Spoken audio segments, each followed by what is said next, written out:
Welcome to Draw with Sandy. Today we'll be drawing a cute little leprechaun and his pot of gold. To begin our drawing today, we're going to start by making the leprechaun's nose. So find a good place on your page and then you can draw out a sideways oval. And then we'll begin to draw in the brim of his hat. So the hat is actually going to come down over top of our leprechaun's eye. So starting on the left, I'm going to just draw a really shallow curve that's coming towards the nose and it's going to touch right across the top. Then coming out on the right side, I'm going to curve just slightly upwards so that we can have a small part of his eye peeking out from underneath. Now from each end of this line, we're going to draw a small curve that's going up towards the top of the page as if they're curving in towards each other. And then go ahead and you can connect these two vertical lines with a horizontal line that somewhat mimics the line you made for the bottom of his hat.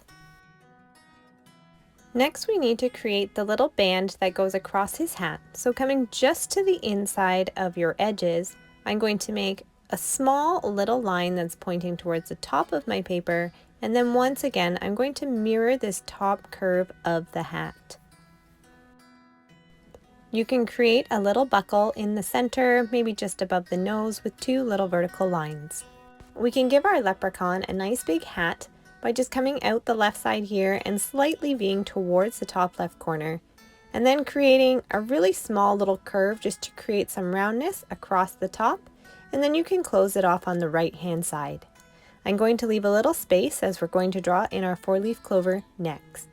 Then starting above your band, you can draw a curve that's coming out the right side of your hat if you want the 4-leaf clover hanging to the outside. And then we'll draw in the petals by creating 4 hearts where the bottoms of the hearts are all meeting at the center.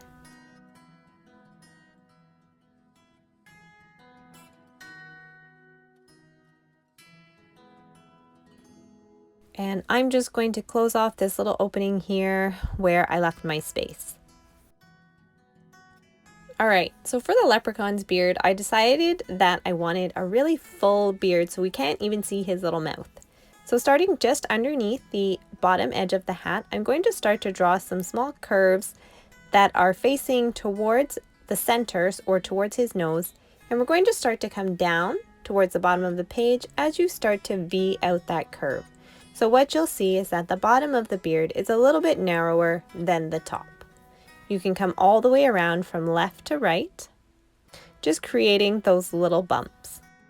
Just to the right side here of his nose, I'm going to draw in just a small little eye. So all I'm going to do is just draw a little, whatever amount of circle I can fit, and just fill it in black. And then we'll give him a little ear that's kind of just coming out from the right side by drawing a little line and then making a point as we bring it back to the beard edge. Now we're going to create his clothing. So I want the arms to be coming out from underneath the beard, and they're going to be just a little bit on the inside of the hat's edge. So you can start to curve a line down and then do the same thing on the right side over here and try to have the end of those lines match up, and then draw in a little horizontal line from each of these outer arm edges towards the center of the body. So you can see that I'm not passing the nose, and then what I'm going to do is just draw shorter lines that are coming up towards the bottom of the beard. I'm going to give the leprechaun super simple little hands, so all we're going to do is just from the bottom edge here, this little horizontal line, is just draw a small little semicircle. So then to finish off the bottom of his little cloak here, I'm going to find what I think is the edge of the shoulder. And then I'm going to draw a little line that's coming down towards the bottom of my page a little bit more. So this for me is about center of the hands. And then I'm going to start to, you can either just go right across the bottom here if you're using pencil, or if you're using a permanent marking surface, then you can draw 2 little rainbow shaped semicircles for the tops of his boots, and then go ahead and close off the bottom of the cloak. So what I'm doing here is I'm just going to make the bottom of the boots a little bit lower than the bottom edge of his cloak. And finally, I'm going to create a little belt, and so this belt is going to come about in between the 2 arms just by drawing a little horizontal line. And if you create a small little curve, it'll give him a little bit of roundness And again, you can create that little buckle with just some vertical lines within the belt. Now let's give him a little pot of gold. So over on the right here, I'm going to just draw a small curve, and I'm going to start just a little bit above his hand here. So what I'm going to do is just make a small little shallow curve that's coming towards the right side of my paper.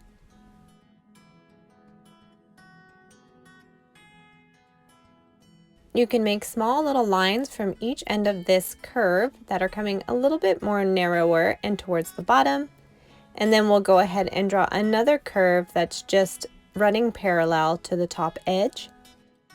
For the main body of the pot, I'm going to start just a little bit within the outside edges of the rim. And I'm going to create just a nice big U shape with a flat bottom as I come across my imagined ground line.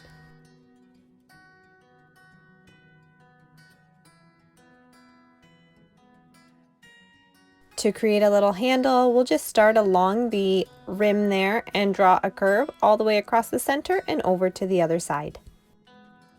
And of course, what's a pot of gold with no gold? So we'll draw in some coins, and you can do this really simply by just drawing a bunch of little semicircles that are coming off of the edge here, or you can draw full circles, and I'm just going to layer them so they'll be all different sizes. Some are going to be in behind, and of course some on the front.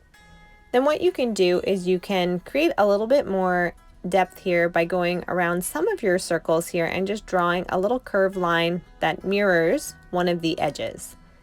So you can just choose, you don't have to do all of them, you can do all of them if you want, but I'm just going to do a few. And I think I want to make it sparkly, so just add some little lines if you want, just kind of zooming off the top of your coins here. And let's make our pot even extra cute, and we'll give him a little squinty face. So you can do this by drawing two little V's with the points facing the center for eyes, and just a nice big open mouth straight line across the top and a U underneath. Okay, and I just want to add one more detail. I'm going to draw in a little 4-leaf clover here just coming out of his belt. So I'm going to start, it's a pretty small space for me. I'm just going to start once again by drawing those 4 hearts so that the bottoms are all touching at the center. And then when I'm done this part, I'm just going to draw a little stem that's sort of curving down and just touching the top of the belt. And last but not least, guys, let's give our picture a little grounding here. So I'm going to start by just drawing out some loose grass, starting from the left, that's my preference, going across to the right side. And again, I'd like to keep my ground line just a little bit higher than the bottom edge of my figures. And we'll draw in some little 3-leaf clovers because our little leprechaun has sneakily gone and picked all the 4-leaf clovers for himself. So same thing, you're just going to do 3 little hearts this time with the centers or the bottoms touching at the center. And that is our cute little leprechaun, guys. Thank you so much for drawing with me today. I'm Little Artistic Sandy, so until next time, keep making art and keep smiling.